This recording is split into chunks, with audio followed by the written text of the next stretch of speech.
الحمد لله نحمده ونستعينه ونستغفره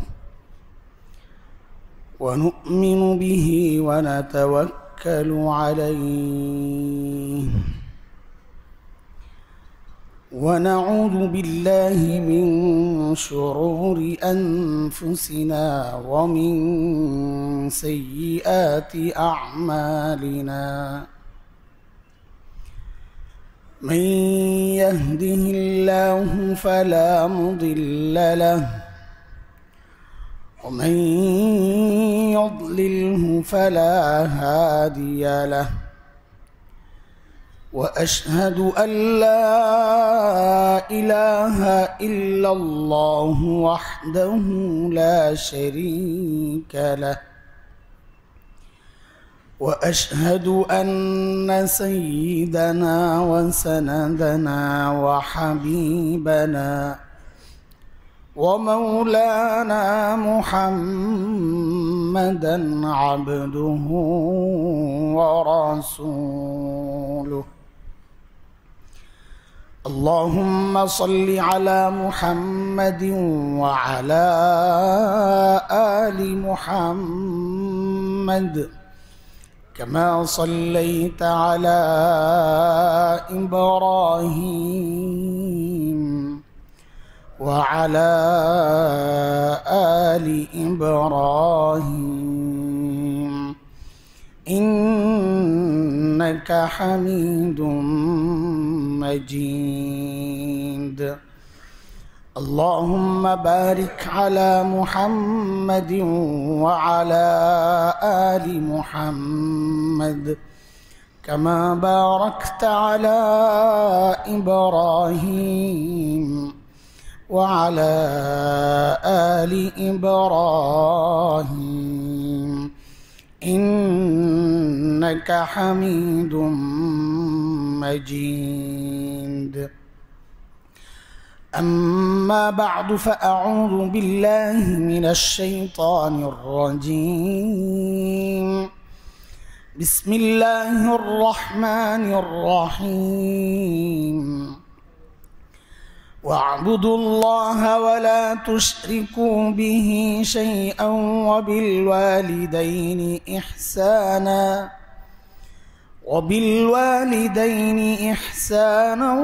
وبذي القربى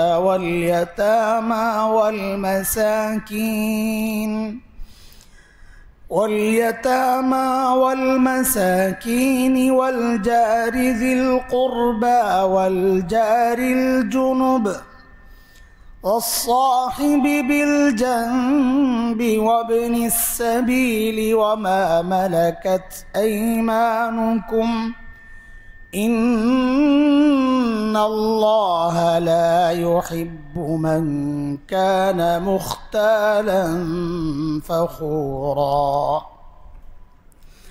وعن عبد الله بن عمرو رضي الله عنه أنه قال أن جاء رجل إلى رسول الله صلى الله عليه وسلم يستأذنه في الجهاد فقال رسول الله صلى الله عليه وسلم أحي والداك قال نعم قال ففيهما فجاهد أو كما قال عليه الصلاة والسلام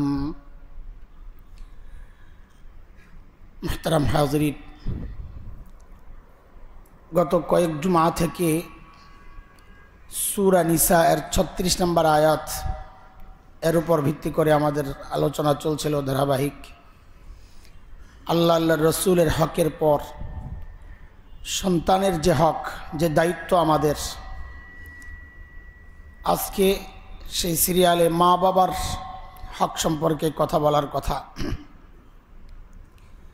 আমরা আগেও বলেছি কথাটা আবারও বলে নেই তো আজকের কথার সাথে সংযুক্তি মিলটা আসবে যে আল্লাহ তাআলা আমাদেরকে মানুষ বানাইছেন আর আমরা হচ্ছি সামাজিক জীব আমাদের উপর প্রত্যেকের উপর কিছু দায়িত্ব আছে আবার প্রত্যেকের কিছু অন্যের কাছে পাওনাও আছে আমাদের দায়িত্ব হচ্ছে আমাদের নিজের দায়িত্ব আদায় করা ইসলাম চায় প্রত্যেকে নিজ দায়িত্ব আদায় করুক, দুনিয়ার মানুষ চায় প্রত্যেকে তার অধিকার আদায় করুক। মৌলিক সমস্যা এটা। আল্লাহ তাআলার পক্ষ থেকে আমাদের জন্য নির্দেশ, আলাইকুম আনফুসাকুম, তোমার জিম্মাদারি তুমি আদায় করো। প্রত্যেকে নিজের জিম্মাদারি আদায় করলে আর আমার অধিকার নিয়ে তো আন্দোলন করা লাগে না। মালিক যদি শ্রমিকের হক আদায় করে তো শ্রমিক আন্দোলন কেন করবে? হ্যাঁ, এখন সবাই নিজের অধিকারের জন্য আন্দোলন করে, কেউ তার যে দায়িত্ব ওই দায়িত্বর ব্যাপারে কথা বলে না। এতে করে সমস্যা হয়, সবাই নিজের পাওনা বুঝে নিতে চায়। মা বাবার বিষয়টা কোরআনে বহু জায়গায় আল্লাহ তাআলার ইবাদত এবং আল্লাহর সাথে শিরক না করা, এই দুইটা হুকুমের পরপরই আসছে মা বাবার সাথে আচরণটা সুন্দর করা। আমি যে আয়াত পড়েছি এই আয়াতও একই কথা, ওয়াবুদুল্লাহ ওয়ালা তুশরিকু বিহি শাইআ, ইবাদত করো কেবল আল্লাহর, তার সাথে কারো শিরক করো না। ওয়াবিল ওয়ালিদাইনি ইহসানা, সাথে সাথেই আল্লাহ বলতেছেন মা বাবার সাথে সুন্দর আচরণ করো। এখানেই পশ্চিমাদের সাথে ইসলামের পার্থক্য। পশ্চিমা আদর্শ যারা মানবাধিকারের কথা বলে, অফিস খোলে, এটা করে ওইটা করে, নানান দেশে যায়, ওদের অধিকাংশেরই মা বাবা বৃদ্ধাশ্রমে। অথচ মানুষের সবচেয়ে বড় দায়িত্ব হচ্ছে তার রবের হক আদায়ের পর যাদের মাধ্যমে দুনিয়া এসছেন তাদের হক আদায় করা। আর তাদেরকে বৃদ্ধাশ্রমে রেখে ওরা হক আদায় করতে আসে বাংলাদেশে, হক আদায় করতে যায় আফ্রিকায়। মানে কতটা নষ্ট মানুষ এরা। আল্লাহ তাআলা মা বাবার জন্য আমাদের উপর যে জিম্মাদারিগুলো দিয়েছেন হক আদায়ের, একটা আয়াতে দেখেন কিছু আছে মা বাবার মৃত্যুর আগের, আবার কিছু হক আছে মা বাবার মৃত্যুর পরের। আমরা মনে করি মৃত্যুর আগ পর্যন্তই মা বাবার হক শেষ আমার। অনেকে আফসোস করে, আমরাও করি, যে হ্যাঁ মা বাবা থাকতে মা বাবার হক আদায় করতে পারলাম না। না না, হক আদায় করার সুযোগ এখনও চলে যায় নাই। মৃত্যুর পরের হক এটা বেশি জরুরি, কারণ মৃত্যুর আগের হকটা মা বাবার দুনিয়ার উপকারের জন্যে, শান্তির জন্যে। আর মৃত্যুর পরের যে হক এটা হলো মা বাবার আখিরাতের শান্তির জন্য, এটা আরও বেশি জরুরি। আমার জন্যে জরুরি মৃত্যুর আগের হক, এটা আমার লাভ বেশি। মা বাবার জন্যে জরুরি মৃত্যুর পরের হকগুলো বেশি আদায় করা। কথাটা বুঝছেন কিনা? আমার নিজের উপকারের জন্যে মা বাবার মৃত্যুর আগের যে হকগুলো এগুলো বেশি আদায় করব, তো আমার উপকার বেশি হবে মা বাবার চেয়ে। আর মা বাবার উপকার বেশি হবে মা বাবার মৃত্যুর পরের যে হকগুলো এগুলো যদি আমি আদায় করি, এটা মা বাবার লাভ বেশি হবে। তো আমরা নিজের লাভও দেখি না, মা বাবার লাভও দেখি না, কোনোটাই তো হয় না। মা বাবার মৃত্যুর আগের যে হকগুলো, একটা আয়াত সূরা বনী ইসরাঈলের, এটার মধ্যে প্রায় সবগুলো চলে আসছে, প্রায় সবগুলো চলে আসছে। আল্লাহ তাআলা বলেন, وَقَضَى رَبُّكَ أَلَّا تَعْبُدُوا إِلَّا إِيَّاهُ وَبِالْوَالِدَيْنِ إِحْسَانًا إِمَّا يَبْلُغَنَّ عِندَكَ الْكِبَرَ أَحَدُهُمَا أَوْ كِلَاهُمَا فَلَا تَقُل لَّهُمَا أُفٍّ وَلَا تَنْهَرْهُمَا وَقُل لَّهُمَا قَوْلًا كَرِيمًا واخفض لهما جناح الذل من الرحمة وقل رب ارحمهما كما ربياني صغيرا। এক আয়াতে প্রায় সব চলে আসছে। আরও কিছু হক আছে অন্য আয়াত থেকে নিতে হবে। এই আয়াতটা শেষ করি, তাইলে অনেক হক চলে আসবে। আল্লাহ বলতেছেন মা বাবার হক আদায়ের ব্যাপারে, ইম্মা ইয়াবলুগান্না ইনদাকাল কিবারা আহাদুহুমা আও কিলাহুমা, মা বাবার দুইজন যখন বার্ধক্যে পৌঁছে অথবা একজন, তাদের জন্য এই কাজ। তার মানে বার্ধক্যের আগে আর এগুলো করা লাগবে না, না, বিষয়টা এমন না। আশ্রমের নাম দিয়েছেন কি? যেখানে বুড়া বুড়ির নেওয়া হয়, এটার নাম দিয়েছেন কি?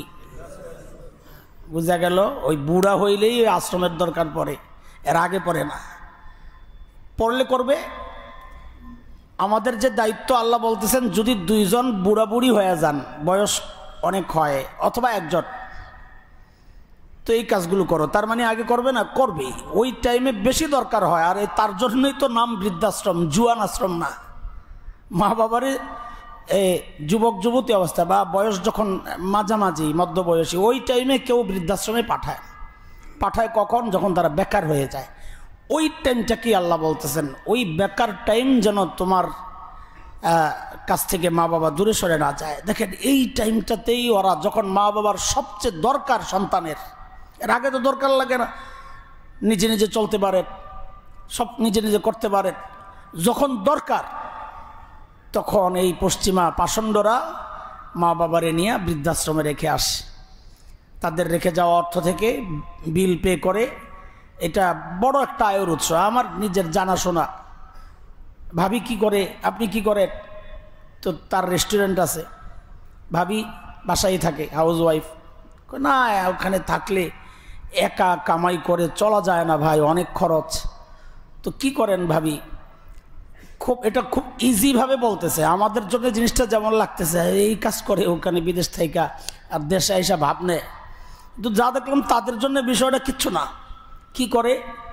ওই কোনো এক বৃদ্ধাশ্রমে ঘন্টা 1 ঘন্টার একটা পে করে, ওই ঘন্টা হিসাবে ডিউটি, যে এত ঘন্টা ডিউটি করে ওখান থেকে এত পায়। তো কি করে? তার সব পরিচর্যা যা আছে একদম সব ধোয়া দেয়, একদম এই ওষুধ খাওয়া দাওয়া করানো যা আছে আমাকে হারে। এই কাজটা করার কথা ছিল সন্তানের। সন্তান করতো, তারও লাভ হইতো, মা বাবাও স্বস্তি পাইত। সন্তান করলে যেমন করবে, আরেকজনকে ভাড়া করে আয় না ওই কাজ করবে। হ্যাঁ, মা বাবার জন্য সন্তান যেভাবে করবে, ধোয়ানোর সময় একটু খেয়াল করবে মা ব্যথা পান কিনা, বাবা ব্যথা পান কিনা। তার যে আন্তরিকতা, ওই আন্তরিকতা বাহিরের মানুষের কিভাবে আসবে? এটা তো প্রশ্নই আসে না। কেন আসবে? বরং সে ঘৃণার সাথে করবে। সে অর্থের জন্য করতেছে এটা, আর সে করতো সওয়াবের জন্যে। দুইটার মধ্যে অনেক বেশ কম। এই বড় একটা কাজ থেকে ওরা বঞ্চিত, আবার গর্ব করে মানবাধিকারের। লা হাওলা ওয়ালা কুওয়াতা ইল্লা বিল্লাহিল আলিয়্যিল আযীম। তো আল্লাহ বলতেছেন যখন বার্ধক্যে পৌঁছে, যখন তাদের খুব বেশি দরকার তোমাকে, এর মানে এটা না বুঝা যে আগের যদি দরকার না হয় তো আমি তার সাথে এই আচরণগুলো আর করবো না। না, এটা অল টাইম হুকুম। তখন বেশি দরকার, এই জন্য আল্লাহ ওই টাইমটার কথা বলেছেন, যখন বার্ধক্যে পৌঁছে যায়। তো কি করণীয় আমাদের? ফালা তাকুল লাহুমা উফ। কারণ মানুষ যখন বুড়া হয়ে যায় তখন বাচ্চাদের মতো হয়ে যায়। সব কিছুর মধ্যেই তো সমস্যা। তার শারীরিক সমস্যা যেমন, মানসিক সমস্যার মধ্যেও তো দুর্বলতা আসে। ওমান নুআম্মিরহু নুনাক্কিসহু ফিল খালক, আল্লাহর কথা। যে কোনো জিনিসের একটা টেম্পার আছে, সময়ে ওই সময় শেষ, তো এটা আস্তে আস্তে শেষ হয়ে যায়। যে কোনো জিনিসের একটা মেয়াদ আছে, সেটা যে কোনো জিনিসের। তো যখন এটা তার মেয়াদ শেষের দিকে যায় তখন এটা দুর্বল হইতে থাকে, যত বয়স হইতে থাকে দুর্বল হইতে থাকে। তো মানুষ, আমাদেরও এক শরীরে একটা মেয়াদ আছে, এটা বয়স যত হতে থাকবে দুর্বল হতে থাকবে। তখন মস্তিষ্কেও সমস্যা হয়, বাচ্চাদের মতো হয়ে যায়, খামাখাই কথা জিজ্ঞেস করে। তো ওই সময়ে যেন তুমি বিরক্তির কোনো শব্দ তোমার মুখ থেকে বের না হয়। উফ, আহা, এই তুমি যখন বাচ্চা ছিলা খামাখা কত প্রশ্ন তুমি করছো, শুয়ে শুয়ে পাশে বৈশা বৈশা। বলো না, বাচ্চারা করে না, বলো না বাবা, বলো না, আরে দাঁড়াও না, বাবাটা কাজ করতেছে, আগে আমারটা বলো না। আরে পিচ্ছিরা তো এমনই করে। আল্লাহ, ওহো খোদা, এই জ্বালাতনগুলো আমরা করছি মা বাবার। তা আল্লাহ বলতেছেন এখন সে এমন করতে পারে, বয়স একবারের জায়গায় 2 বার জিজ্ঞেস করলেই তো বিরক্তি। আরে বকবক করে, বুড়া মানুষ চুপচাপ থাকবে, বুড়া খালি মানুষের কী যে শব্দ শুনি, ভয় লাগে নিজের কাছে। আর না জানি এই মুহূর্তে গজব চলে আস। জায়গাটা বড় স্পর্শকাতর জায়গা, মা বাবা। হ্যাঁ, হাদিসের কথা। ও যুবকরা যাদের মা বাবা আছে একটু ভালো করে শোনো ভাই, হাদিসের কথা। মা বাবার সন্তুষ্টি আল্লাহর সন্তুষ্টি। মা বাবার অসন্তুষ্টি আল্লাহর অসন্তুষ্টি। হাজার ইবাদত করো, তুমি মা বাবা অসন্তুষ্ট, আল্লাহকে সন্তুষ্ট করতে পারবা। আল্লাহকে মা বাবাকে সন্তুষ্ট করছেন তো আল্লাহ নিজের যে পাওনা কিছু আছে এগুলারে দিয়ে দিবেন ছেড়া, যা তুই একটা তো করছো, মা বাবার হক তো আদায় করছো, যাও, হতে পারে। কিন্তু এটা নিশ্চিত আপনি আল্লাহর হক আদায় করবেন, মা বাবার হক আদায় করবেন না, আল্লাহ ছাড়বেন না। আল্লাহ নিজেরটা ছাড় দিতে পারেন, আল্লাহ নিজেরটা ছাড় দিতে পারেন। কোরআনে আসছে এটা, ইন্নাল্লাহা লা ইয়াগফিরু আন ইউশরাকা বিহি ওয়া ইয়াগফিরু মা দুনা যালিকা লিমান ইয়াশা। শিরিক ছাড়া যত পাপ আছে আল্লাহ চাইলেই মাফ করে দিতে পারেন। কোরআনের কথা, আল্লাহ নিজেরটা ছাড় দিতে পারেন, দিবেন, দিতে পারেন না, দিবেনই। দুনিয়ায় দিচ্ছেন না, দুনিয়ায় যদি আল্লাহ ছাড় না দিতেন তো আমরা এতদিন কেউ থাকতাম না, আমাদের এত পাপ কেউ থাকতাম না। আল্লাহ ছাড় দিছেন বলেই তো আছে। তো আল্লাহ নিজেরটা ছাড় দিলেও আল্লাহ মা বাবারটা ছাড় দিবেন না, এটা মাথায় রাখা, দিবেন না। এই জন্যই নবী আলাইহিস সালাম বলেছেন, মা বাবার সন্তুষ্টিতেই আল্লাহর সন্তুষ্টি, মা বাবার অসন্তুষ্টিতে আল্লাহর অসন্তুষ্টি। ফালা তাকুল লাহুমা উফ। এই উফের এক ব্যাখ্যা তো এটা, বিরক্তির শব্দ প্রকাশ করবা না। আমাদের এক ওস্তাদ আমাদেরকে তাফসীর পড়ানোর সময় বলেছেন যে উফের অর্থ শুধু এটা না, আর একটু ভিতরে যাও। কি সেটা? সেটা হচ্ছে নিজের কষ্টটাও মা বাবার সামনে উফ বলে প্রকাশ করো না। মাথায় বোঝা ফালায়া উফ, কবরটা গেল ভেঙে, এই কাজটা করো না। কারণ এই জায়গাগুলো এমন, তুমি তো ব্যথা পাইছো শরীরে, তোমার তো কষ্ট শারীরিক, কিন্তু যার সামনে ওই শারীরিক কষ্টটা তুমি প্রকাশ করেছ তার তো দিল ভেঙে যায়, তার কষ্ট তো দিলে।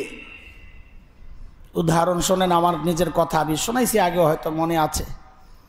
আমার পিচ্ছি পাশে ঘুমানো, আমি পাশে, তো ঘুমের মধ্যে হাত যায় পড়ছে খাটের পাশের যে ব্রেকেট থাকে ওটার মধ্যে, আমার ঘুম ভেঙে গেছে, লাফ দিয়ে উঠছি।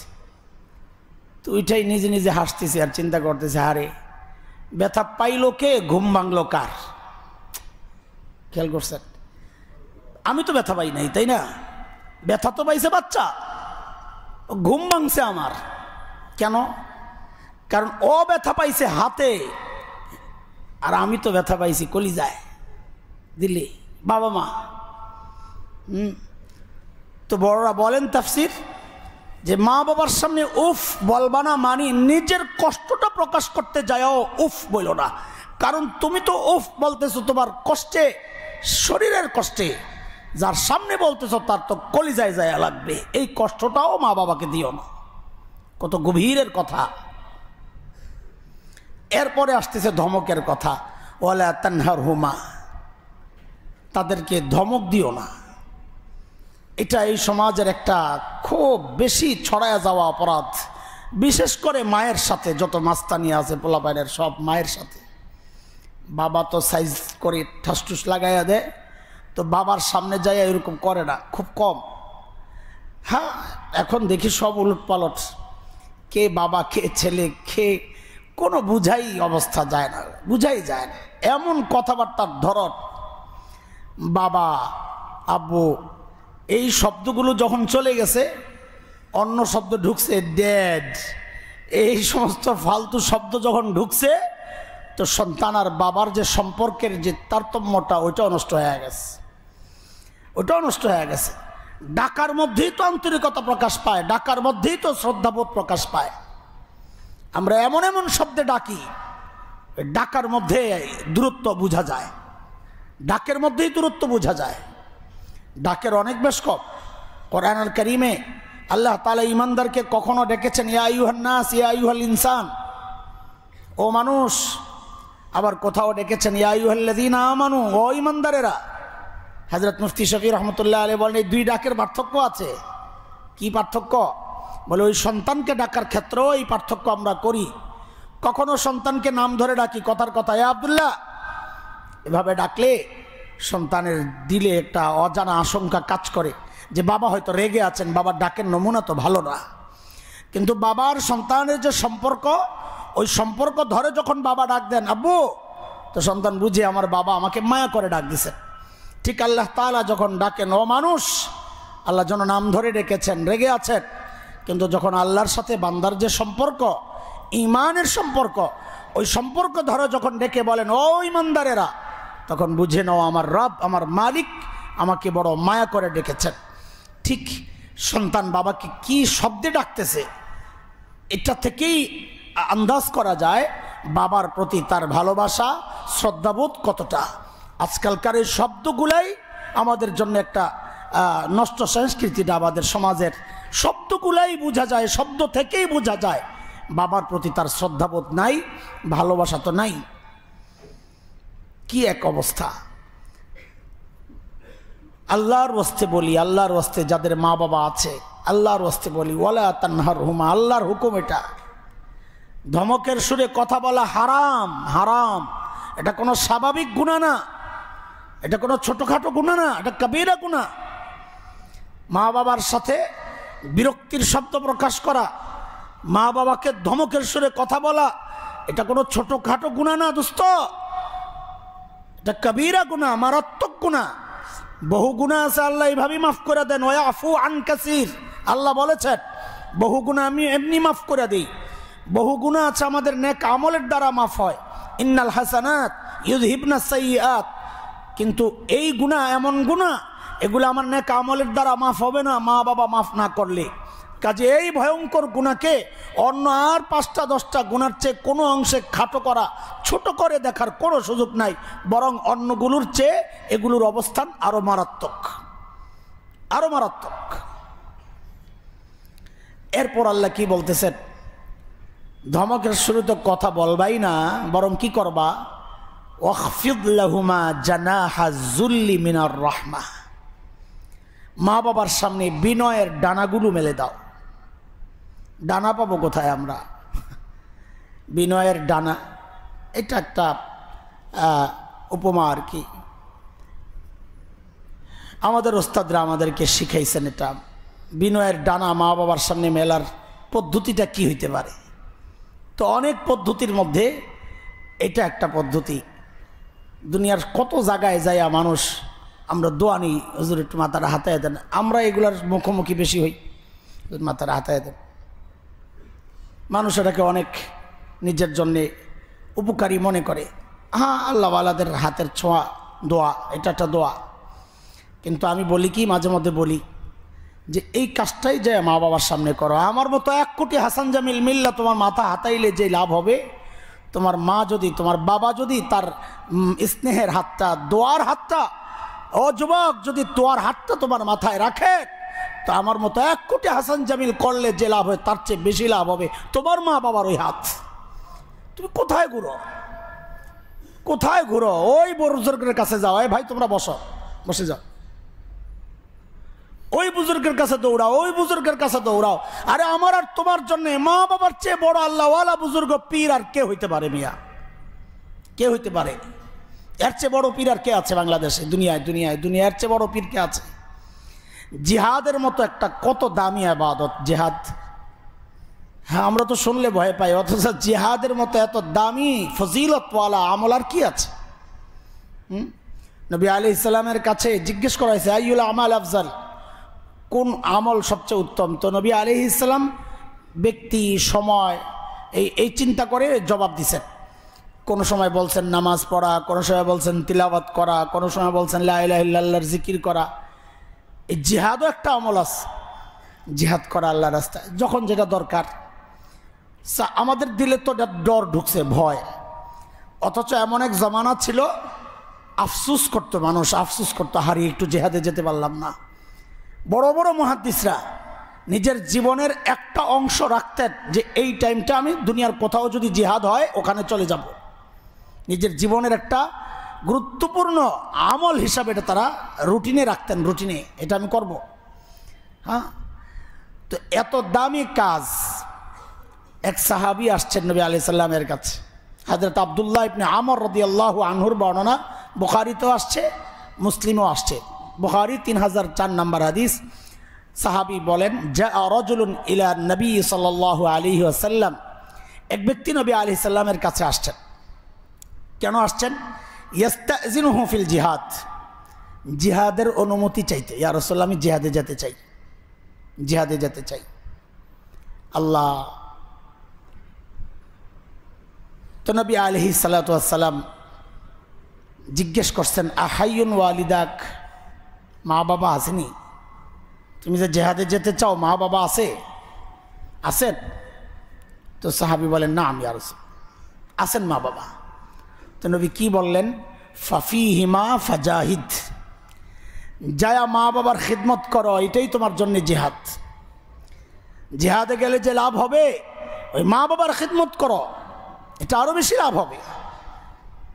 হ্যাঁ, এর অর্থ আবার এমনটা মনে না করা যে কখনো জিহাদের প্রয়োজন চলে আসলে আমি ওদিকে তাকাবোই না, মা বাবা এই সুযোগে মা বাবার একটু খেদমত করে নেন, এটা হলো ফাঁকিবাজি, জিহাদে না যাওয়ার রাস্তা খোঁজা, এটা আরেক জিনিস।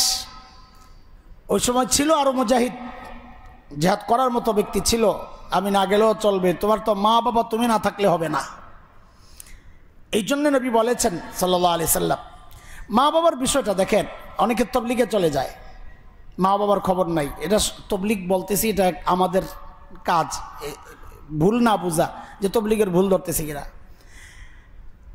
হযরত মনজুর নোমানি রাহিমাহুল্লাহ এই উপমহাদেশের বড় সচেতন আলেম যারা ছিলেন তাদের মধ্যে একজন মনজুর নোমানি।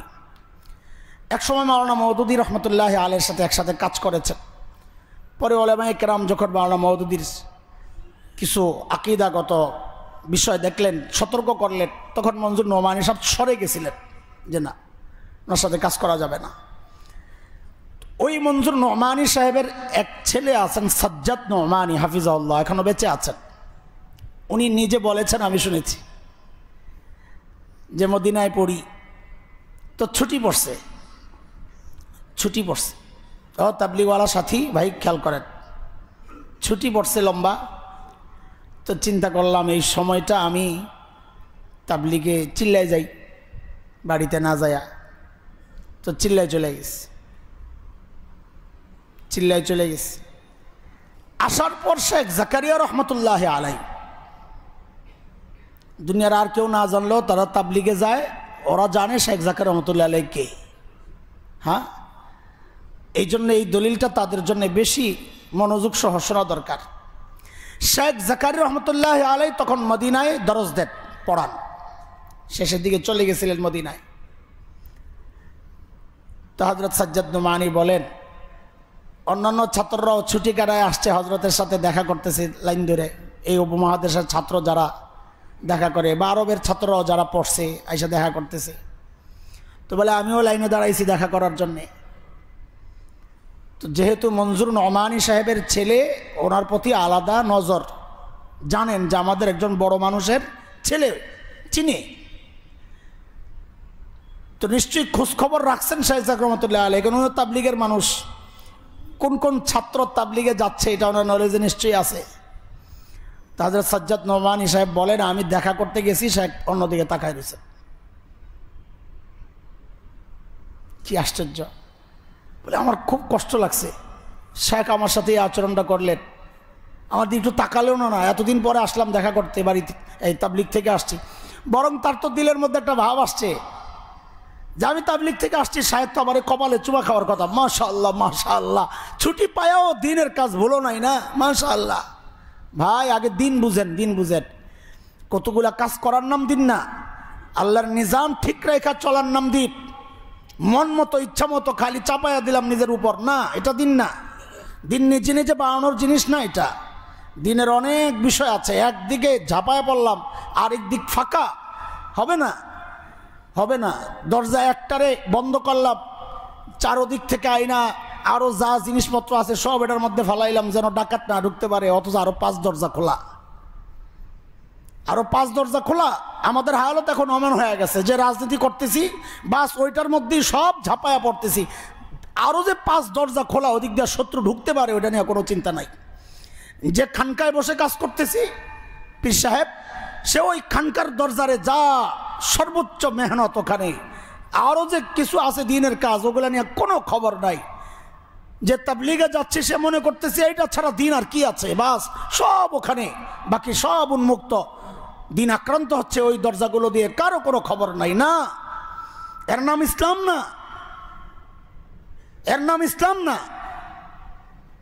দিনের প্রত্যেকটা জরুরতের সময় নিজেকে পেশ করা, এটা হচ্ছে ইসলাম। যখন যেটার জরুরত আসে ওইটার জন্য নিজেকে পেশ করার নাম ইসলাম। আমার একটা ভাল লাগতেছে ওইটাই ঝাঁপায়া পড়লাম, আর সব বাতিল। তুমি নিজে বাতিল, তুমি নিজে বাতিল। হযরত আবরারুল হক রহমতুল্লাহ আলাইহি বলেছেন এই কথা। আমি ছোট মানুষ, আমি বাতিল বলার কি, আমি বড়দের কথাগুলোই বলি। শেখ বলেছেন, আবরারুল হক রহমতুল্লাহ আলাইহিকে আপনারা কে চিনেন আমি জানি না, ওলামারা অবশ্যই জানেন। এই মহাদেশ থানবী রহমতুল্লাহ আলাইহির খলিফা, আমাদের বাংলাদেশের যত বড় আলেম আছেন সবার পীর উনি। এমনকি আমাদের যাত্রাবাড়ি হজরত শেখ মাহমুদুল হাসান দামাত বারকাতুহুল আলিয়ারও পীর, আমাদের মুফতি মনসুর হক সাহেবের পীর। এরকম বাংলাদেশে বড় বড় যারা আছেন এখন, ওনাদের সবার মুরব্বী ছিলেন শেখ আবরারুল হক রহমতুল্লাহ আলাইহি। হজরতের কথা এটা, যে দিনের কোনো লাইনকে যদি কেউ মনে করে স্বীকৃত লাইন, আবার নিজের বানানো লাইন না, দিনের কোনো স্বীকৃত লাইনকে যদি কেউ মনে করে সে হক না, তাহলে বোঝা যাবে সে নিজের কাজে মুখলিস না। নিজের কাজে সে নিজেও মুখলিস না, আরেকটাকে যদি সে হক মনে না করে। এটাই আমাদের মূল প্রবলেম। আমি মনে করি আমারটাই হক। না না, এটা বলতে শিখি আমারটাও হক। আমারটাই হক না, শিখি বলতে আমারটাও হক, আমি যেটা করতেছি এটাও হক। তার মানে আরেকটা হকের অপশন রাখলাম, ভাই তুমি যেটা করতেছো এটাও হক, তুমি ওইটা সুবিধা পাইছো করতেছো, করো, আমরা আছি, আমি এটা সুবিধা পাইছি করতেছি। হ্যাঁ, আমি ডাকলে তুমি আইসো, তুমি ডাকলে আমি যাব, এর নাম হচ্ছে দিন, এর নাম দিন। কি এক নির্দিষ্ট তরিকারে আমি মনে করে ফেলছি এটাই দিন। না, এটা গুমরাহি ছাড়া কিচ্ছু না, এটা গুমরাহি ছাড়া কিচ্ছু না। যারা শুধু রাজনীতিতে আছি তারা এটা মনে না করি যে খানকায় বসে যারা কাজ করতেছে এরা বেকার। না, এরা কলব পরিশুদ্ধের মেহনত করতেছেন, যা নবী আলাইহিস সালামের মৌলিক দায়িত্বের একটা ছিল। ওয়ায়ুযাক্কিহিম, আল্লাহ নবীকে পাঠাইছেন মানুষের আত্মা পরিশুদ্ধের জন্য, তারা ওইটা করতেছেন। যারা তালিমের লাইনে আছেন, মাদ্রাসায় পড়াইতেছেন, তারা নবীর আরেকটা জিম্মাদারি আদায় করতেছেন, ওয়ায়ুআল্লিমুহুমুল কিতাবা ওয়াল হিকমা, তাদেরটাও মনে করতে হবে হক। যারা তাবলীগের লাইনে আছেন তারাও নবী আলাইহিস সালামের আরেকটা দায়িত্ব, ইয়া আইয়ুহার রাসূল বাল্লিগ মা উনজিলা ইলাইকা মির রাব্বিক, আমি যা দিছি আপনি পাঠান। তারা নবীর ওই দায়িত্ব আদায় করতেছেন, ওইটাও একটা দিন। যারা ময়দানে আছেন জিহাদে, এদেরকেও আমাদের অংশ মনে করা, যে সেও দিনকে উঁচু করার জন্যে, দিনের ঝান্ডা উঁচু করার জন্যে, দিন পালনের জন্যে, পরিবেশ তৈরির জন্যে সে সর্বোচ্চ মেহনতটা করতেছে। এটাও একটা দিনের গুরুত্বপূর্ণ কাজ। সবগুলোকে যে মনে করবে এটাও দিনের কাজ, এটাও দিনের কাজ, এটাও দিনের কাজ, আমার একটা সুবিধা আমি করতেছি, তাইলে বোঝা যাবে তার নিজের কাজের মধ্যে ইখলাস আছে। আর নাইলে বুঝতে হবে যে অন্যগুলারে গোমরা মনে করে, অন্য রাস্তাকে ভুল মনে করে, মনে করতে হবে সে নিজেই ভুলের মধ্যে আছে, এটা সে দিনের জন্য করতেছে না। খবর নিয়ে দেখেন তার কোনো ধান্দা আছে, এই লাইনে কোনো ধান্দা আছে। আল্লাহ আমাদেরকে সহি বুঝ দান করেন। সব পক্ষের মোকাবেলায় হয়ে গেলাম না, এমন এক কথা বললাম এখন সব পক্ষই আমার শত্রু মনে করবে। করেন, এটা এক সুবিধা আছে, এটা এক সুবিধা আছে, সব পক্ষের শত্রু হয়ে যাওয়া। লা হাওলা ওয়ালা কুওয়াতা ইল্লা বিল্লাহিল আলিয়্যিল আযীম। যেহেতু সব পক্ষের সাথে সম্পর্ক, সবার পালস আমার জানা আছে, ভিতরে কি আছে না আছে, এই জন্য কথাগুলো বলতেছি। আর ভাঙলে শেষে আরো ঝামেলা থাক, দরকার নেই, ভাষায় ভাষায় বলে গেলাম আর কি। হযরত মনসুর নোমানী দামাত বারাকাতুহুল আলিয়া বলেন, মনটা খুব খারাপ হয়ে গেছে। আর এটা এমন না, এমন কোনো ব্যক্তিত্ব না যে অভিমান করে আমিও চলে যাব, তাকার না কি হয়েছে, যে আমাদের এমন আছে অনেক, একটু অভিমান করলে এটা বুঝে না যে কষ্ট পাইছে, আমাকে যে কোনো মূল্যে তাকে তার কাছ থেকে ক্ষমা চায়া তার দিল ঠিক করতে হবে, এই চিন্তা নাই। এখনকার ছেলেবেলের অবস্থা, ও অভিমান করছে, আমার কি দাম কম নাকি, আমি কি একেবারে পৌঁছে গেছি নাকি, বাস আর সামনে আসে না। গেছে তো গেছেই, আল্লাহর বান্দা, গেছে তো গেছেই। কাছের মানুষ, আমাদের কাছের মানুষ, অভিমান করছি, সামনে আসবি না। আরে ভাই, এটা তো কথার কথা, তোমার বোঝা দরকার যে কষ্ট পাইছে। এখন তোমার দায়িত্ব ওই কষ্ট শেষ করার চেষ্টা করা, ওইটা না করে ওই যে গেছে তো গেছেই, আল্লাহ সালাম, হুজুর সালাম। দুনিয়া হুজুরের অভাব আছে নাকি, আপনার কাছে না আসলে কি আসে যায়? হ্যাঁ, ঠিক আছে, এটা ঠিক না। তো হযরত মনজুর নোমানী তো আর আমাদের চিন্তার মানুষ না, তিনিও তো বড় মানুষ, বড় মানুষের সন্তান, রক্ত ঠিক আছে। হযরত বলেন আমি মসজিদের এক কোনায় যায়া খুব কান্না দিছি, আল্লাহ কি হইল এটা, একজন আল্লাহওয়ালা আমার উপর কেন না খুশ। এটাও হযরত খেয়াল করছেন শেখ জাকারিয়া রহমতুল্লাহ আলাই, যে কি করে এই যে একটু ইয়ে করলাম কি করে, আবার এমন না হয় হযরত ইলিয়াস রহমতুল্লাহ আলাইয়ের মতো অবস্থা, এক মজলিসে গেছে, এক মজলিস চলতেছিল, এক লোক আসছে, দিছে ইচ্ছা মতো ধমক, না ইলিয়াস রহমতুল্লাহ এটাও জাকির রহমতুল্লাহের কথা, দিছে ইচ্ছা মতো ধমক, দাড়ি নাই দাড়ি নাই, দাড়ির কাটো কাট। পরের দিন জিজ্ঞেস করছে ওই লোকটা কই, হুজুর হয়তো নাই, আসে নাই, শেষ গেছে গা। তো হুজুর খুব আফসোস করছে, না হারে তাওয়া গরম হওয়ার আগে রুটি দিয়ে দিলাম। কথাটা বুঝে আসছে কিনা? তাওয়া চেনেন তোরা, বাচ্চারা কোত্থেকে চিনবে, তো সকালে নাস্তাই করে না, ঘুমায় শেষ করে, রুটি বানাইতে দেখছে কিনা? আরে তাওয়া চেনো, তাওয়া রুটি খোলাই দেয় যেটা, হ্যাঁ চিন্তা করছেন কোন যুগ আসছে, তাওয়া চেনে কিনা জিজ্ঞেস করতে হয়। আরে বাচ্চাদেরকে দোষ দিয়ে কি করবো, ঘরের মহিলারা চেনে কিনা সন্দেহ আছে। আল্লাহ তো বলে তাওয়া গরম হওয়ার আগে যদি রুটি দেয় ওই রুটি আর হয় না। জীবনে ট্রাই করতে যাই কত যে ধরা খাইছি জানি না, বুঝি না, যে মাতবুরি করে দে, আমি একটু খোলাই দিই, যে দিয়ে দিছি আর হয় না, কিছু হয় না, কেন আটকায় যায় খালি, তো হাসে। সব কামের ওয়াশ করা সহজ, ওই রুটি বানানো তো সোজা না, উল্টা একটা ঝাড়ি মারা দিল আর কি। সুবহানাল্লাহ। তাহলে শেখ জাকারিয়া বলেন যে আরে তাওয়া গরম হওয়ার আগেই, মানে তার দিল তৈরি হওয়ার আগেই আমি তার উপর চাপাইয়া দিলাম। তো হযরত জাকারিয়া দেখতেছেন যে যারে ধমক দিলাম ঠিক আছে কিনা, কারণ উনি জানেন এটা তাওয়া গরম হওয়া তাওয়া, এখানে কাজ হবে ধমক। তো দেখেন যে খুব কান্নাকাটি করতেছেন। অনেক পরে শেখ মনজুর নোমানী বলেন, সাজ্জাদ নোমানী সাহেব বলে আমারে ডাকলেন, হ্যাঁ দাঁড়াও। তো কাছে বসাইছেন, বসাইয়া বলতেছেন সারা বছর মাদ্রাসায় কাটাইলা, এটা তো দিনের কাজেই তুমি করেছ, একটু ছুটি পাইছো, কেন তুমি এই সময়টা তোমার মায়ের কাছে কাটাইলা না, কেন ওই সময়টা যায় মায়ের একটু খেদমত করলা না, অনেক বেশি দিনের জজবা না, তাবলিগে চলে গেছো। হ্যাঁ মার কোনো হক নাই তোমার উপর, মার খেদমতের দরকার না লাগুক, মা তোমাকে দেখে যে শান্তিটা পায় ওই শান্তিটাও দেওয়া দরকার ছিল না মাকে। আরে ভাই দিন বুঝেন, দিন বুঝেন, দিন কি জিনিস, এটা দিন। মার কাছে একটু সময় দেওয়া এটাও মা বাবার জন্য বড় প্রশান্তির, এটা বুঝবেন না এ বাচ্চারা, বুঝবা না, যার সন্তান আছে সে বুঝে। এই বিশৃঙ্খল দুনিয়ার মা বাবা বা সন্তানরা কি বুঝবে যে বাবাকে সন্তান দেখে না, সন্তানকে বাবা দেখে না, কে কখন ঘরে ঢুকে কে কখন বের হয় কারোটা কেউ জানে না। আমরা তো ওই দুনিয়ার মানুষ, একসাথে বসার, একটু কথাবার্তা বলার, একসাথে খাওয়ার ওই আনন্দ আমরা বুঝবো কেমনে, কোত্থেকে বুঝবো? নষ্ট সমাজে বসবাস করতেছি, তো বুঝবো কোত্থেকে? আল্লাহ আল্লাহ তাআলা বলতেছেন ওয়াখফিদ লাহুমা জানাহা যুল্লি মিনার রাহমা, বলতেছিলাম তো আমাদের ওস্তাদরা শিখাইছেন বিনয়ের ডানা মেলে দেওয়ার রাস্তা কি, বলে মাঝে মধ্যে মা বাবার সামনে যাইয়ে বইল আব্বা একটু দোয়া করে দেন, আব্বা একটু দোয়া, একটু মাথার হাতায়া দাও না বাবা। খোদার কসম খায়া বলি, নিজেও তো বাবা, যেই সন্তান বাবা মার কাছে এসে বলবে আব্বা একটু দোয়া করে দাও, মা একটু দোয়া করে দাও, ও বাবা মা জানে ওই কলিজায় তখন কি তোলপাড় তৈরি হয়, সৃষ্টি হয়, এটা বাবা মা ছাড়া কেউ বুঝবে না। ওই বাবা মা জানবে দিলের মধ্যে কি প্রশান্তি সে অনুভব করতেছে, তুমি বুঝবা না। আমি জালিম এই কাজটা প্রায় করতাম, মাঝে মধ্যেই যায় বাবা একটু দূরেই থাকতাম বাবার কাছ থেকে, যারা খুব কাছ থেকে দেখেছেন দূরে থাকার মতো বাবাই আমার ছিলেন, খুব রাগী মানুষ ছিলেন, ভয়ই কাছে যেতাম না, ভয়ই যেতাম না। তখন ওই বুঝও হয় নাই, আসলে এটাও এক বাস্তবতা, বাবা যখন ছিলেন ওই বুঝও হয় নাই ওই সময় যে কি করণীয়, দূরে দূরেই থাকতাম। কিন্তু মা যখন ছিলেন তখন বুঝি মা বাবা কি জিনিস, বুঝি, নিজের সন্তান হয়েছে, বুঝতে আর একটু পাকাপোক্ত হয়েছে। তো মাঝে মধ্যেই যাই এই কাজটা করতাম, মার কাছে যাইয়া বাচ্চাদের মতো যায় জড়াইয়া ধরতাম, মা একটু একটু একটু বকে নেন, একটু বকে নেন না, একটু, তো মাও জড়াইয়া ধরতেন, চোখের পানি ঝেড়ে দিতেন, কত যে দোয়া করছেন।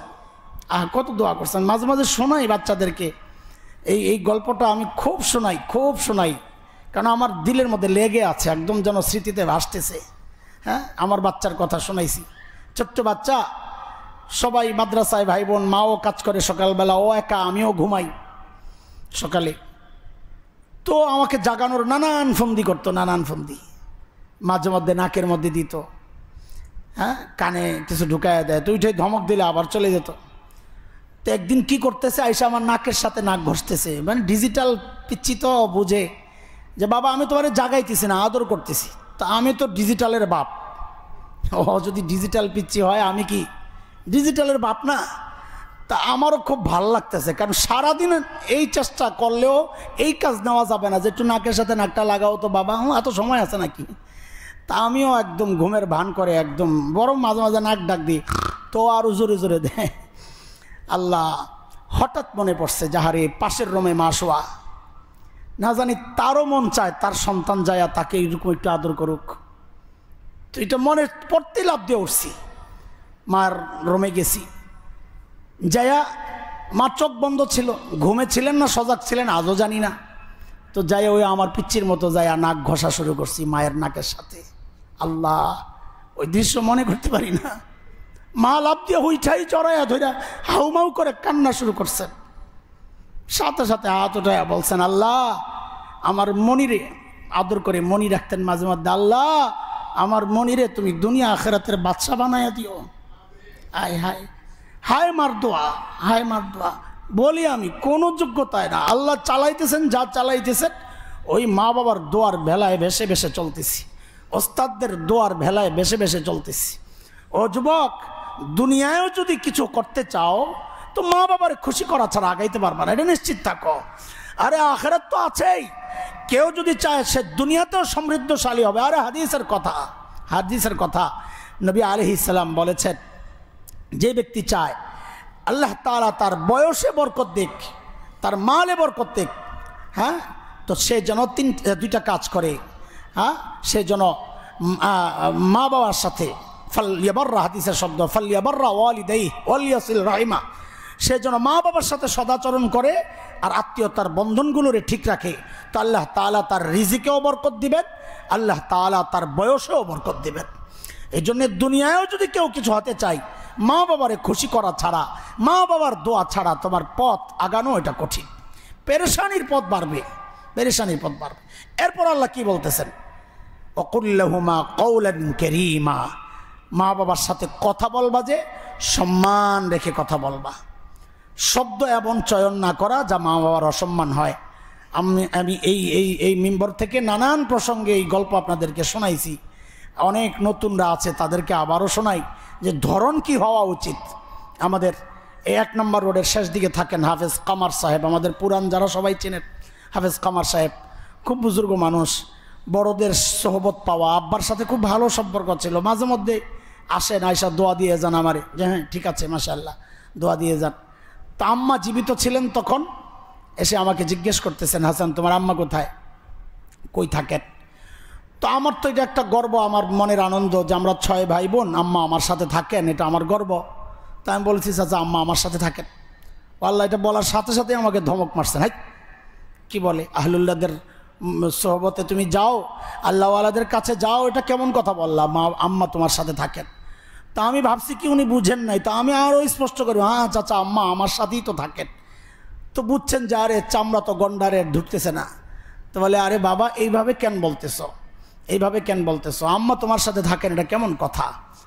তা আমি তখনও বুঝতেছি না, ওই যে চামড়া মোটা, তো বলতেছেন বলবা আমি আম্মার সাথে থাকি। আল্লাহু আকবার।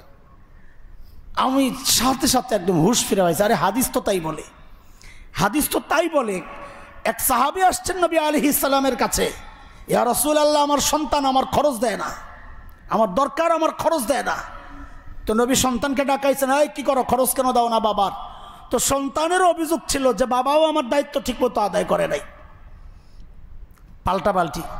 তখন নবী আলাইহিস সালাম ওই বাচ্চাকে ডেকে কি বলতেছেন, আন্তা ওয়া মালুকা লি আবিকা, এই ছেলেরা শোনো, আন্তা ওয়া মালুকা লি আবিকা, যে তুমিও তোমার বাবার, তোমার কামাইও তোমার বাবার। বাবা কি করছেন না করছেন বিষয় এটা না, ওটার জন্য বাবা আল্লাহর কাছে জবাব দিবেন। কিন্তু এখন তুমি যা কামাচ্ছ এটা তোমার না, তুমি কেন দিবা? এটা বাবার, বাবা তোমাকে দিবে। তুমি কামাই করে না মনিবের কাছে দিবা, মনিব তার গোলামকে যেমন দেয়, বাবা তোমার প্রতি খরচ করবে। এটা হচ্ছে বাবা আর মা এবং সন্তানের সম্পর্ক। দেখেন, অথচ এখন এমন কথাও শোনা যায়, যাহারে মা যেন না দেখে গোপনে আইনা ফল টল মজা টজা যা আনে খাটের নিচে লুকায় রাখে। আমার নিজের পরিবারের কাছ থেকে এই অভিযোগ শোনা, সম্পর্কের আর কি দূরের, হ্যাঁ, নানু সম্পর্কের নানু, আল্লাহ জান্নাত নসিব করেন, তিনি চলে গেছেন। এক মামা সম্পর্কে, হ্যাঁ, সম্পর্কের আর কি বলতেছিলাম যে এখন তো ছেলেরা কামাই করে, বুড়ি এখন তো খুব মজা মজা খাও তুমি না, মজা করে বলতেছিলাম। তো একদম চোখের পানি ছেড়ে দিস, চোখের পানি ছেড়ে দিস। কী হয়েছে নানু? তো গল্প শোনাইছে যে ওই দরজার ফাঁক থেকে দেখি আমার ছেলে মৌসুমি ফল টল আনে, আইনা বাচ্চাদেরকে খাওয়াইতেছে, বউরে খাওয়াইতেছে। আমি যেন না দেখি, দরজাটা ভিড়াইয়া রাখে, চিপা দিয়া দেখি। ভাই কলিজাটা ছিঁড়ে যায়। মনে মনে চিন্তা করি, এটা আমার ওই সন্তান না যে ঘরে একটা ভালো খাবার তৈরি হইলে যার মুখে না দিয়ে আমি কোনোদিন খাই নাই? এটা আমার ওই সন্তান না? অনেক জালিম আছে এমন, বাবা মার খরচ দেয় না। জিজ্ঞেস করলে বলে কি জানেন, আমার সংসার আছে না, পোড়া কপাল, এটার নাম সংসার। মা বাবা বাদ দিয়া, হ্যাঁ, মা বাবা বাদ দিয়া কিসের সংসার রে জালিম? মা বাবার কই কই ফালাইয়া রাখে, কোনো খোঁজ খবর নেই, খরচা পাঠাইয়া দেয়। তোমার খরচার জন্য পয়সা রয়েছে মা বাবা না? থাকতে নিজের জান্নাত বানাও, থাকতে নিজের জান্নাত বানাও। মরে গেলে আফসোস করবা, কাজ হবে না। তখন মা বাবার জান্নাত বানাইতে পারবা, নিজের জান্নাত বানাইতে পারবা না। নিজের জান্নাত মা বাবার জীবদ্দশায় বানাইতে হয়। বলতেছিলাম একটু আগে শুরুতে যে মা বাবার মৃত্যুর আগের যে হক এটা নিজের জন্যে, মা বাবার মৃত্যুর পরের যে হক এটা মা বাবার জন্যে। মানিটা কি? এই যে মানি, এটা নিজের জান্নাত মা বাবার জীবদ্দশায় বানাইতে হয়, আর মা বাবার জান্নাত মা বাবার মৃত্যুর পর বানাইতে হয়। ওই সময় আমি আমার জান্নাত বানাইতে পারব না। এরপর আল্লাহ তাআলা বলেন, وقل لهما قولا كريما واخفض لهما جناح الذل من الرحمة وقل رب ارحمهما كما ربياني صغيرا। শেষ আল্লাহ কি বলতেছে, এইভাবে চলার পরেও মা বাবার হক আদায় হবে না, মা বাবার হক আদায় হবে না। কেন হবে না? কেন হবে না? এত কিছু করলাম হবে না কে? হ্যাঁ, এই কদিন আগে একজনের লেখায় না বয়ান শুনলাম, খুব ভালো লাগছে কথাটা। আরে কি চমৎকার বাস্তবতা, যে এত খেদমত করার পরেও আল্লাহ বলতেছেন মা বাবার হক আদায় করবেন, হবে না, তুমি আমার দায়িত্বে দিয়া দাও। আল্লাহ, আমি যা করছি আমার পক্ষে সম্ভব না আর হক আদায় করা। রব্বির হামহুমা কামা রব্বায়ানি সগীরা। আল্লাহ, আমার দ্বারা সম্ভব না, আল্লাহ বাকিটা তুমি করে নাও। আমার মা বাবার যে আন্তরিকতা ছিল আমার প্রতি, আল্লাহ তুমিও তাদের উপর রহম করো। এই দোয়া কেন? আমার অক্ষমতা প্রকাশের একটা নমুনা এটা। আর আমার পক্ষে সম্ভব না মা বাবার হক আদায় করা। কেন? এত কিছু করার পরও কেন হইল না? হইল না, একটা মৌলিক পার্থক্য আছে। আমরা যখন অসুস্থ হয়েছি, মা বাবা আমার পরিচর্যা, আমার সেবা করছে, আমার যা যা দরকার করছে, করার সাথে মা বাবার দিলের মধ্যে ছিল, আল্লাহ আমার ছেলেরে সুস্থ করে দাও, আল্লাহ আমার ছেলে সুস্থ করে দাও, আল্লাহ বড় বানায় দাও। মা বাবা এই কাজ করছেন আর এই দোয়া করছেন। আমি কি করি? মা বাবা অসুস্থ, আল্লাহর কষ্ট দিও না, ইমানের সাথে লইয়া যাও। দেখেন পার্থক্য, দেখেন। বলেন কি বলে আয়সা? হুজুর দোয়া করেন আল্লাহ আমার মা বাবার ইমানের সাথে লইয়া যায়, আর কষ্ট সহ্য হয় না। ঠিক আছে, আমরা দোয়া এটা খারাপ বলছি না, কিন্তু মানসিকতার পরিবর্তন দেখেন। মা বাবা কি দোয়া করে? ইমানের সাথে আল্লাহ লইয়া যাও। এই দোয়া কোনোদিন মা বাবা করবেন না। মা বাবা বলবেন আল্লাহ সুস্থ করে দাও, আমার ছেলে বড় হবে, আল্লাহ তুমি কবুল করো। মা বাবা ওই দোয়া করবেন, আর আমি দোয়া করি আল্লাহ নিয়ে যাও, আল্লাহ নিয়ে যাও। পার্থক্য বুঝেন? পার্থক্য। মা বাবার দিলের ওই আবেগ, ওই আন্তরিকতা, ওই টান, এটা আমার হবে না, এটা হবে না। ওই জন্য আল্লাহ বলতেছেন তুমি পারবা না, তুমি আমারে দায়িত্ব দিয়া দাও, জাল্লা আমার পক্ষে সম্ভব না, রব্বির হামহুমা কামা রব্বায়ানি সগীরা। এটা তো মা বাবার মৃত্যুর আগের হকগুলো বললাম, আজকে এই পর্যন্তই। দুই পাঠ হয়ে গেল, আমি চাইছিলাম আজকে শেষ করতে। তো আরেক পাঠ ইনশাআল্লাহ মা বাবার মৃত্যুর পর তারা কি পায় আমাদের কাছে, ওই দোয়া করব, ওই আলোচনা করব ইনশাআল্লাহ তাআলা। সে পর্যন্ত আল্লাহ আমাদের সবাইকে ভালো রাখেন, আল্লাহ আমাদের সকলের মা বাবাকে মাফ করে দেন, যারা জীবিত আছেন তাদেরকে সুস্থ সুন্দর ইমানি জিন্দেগি দান করেন। আমিন। ওয়া আখিরু দাওয়ানা আলহামদুলিল্লাহ।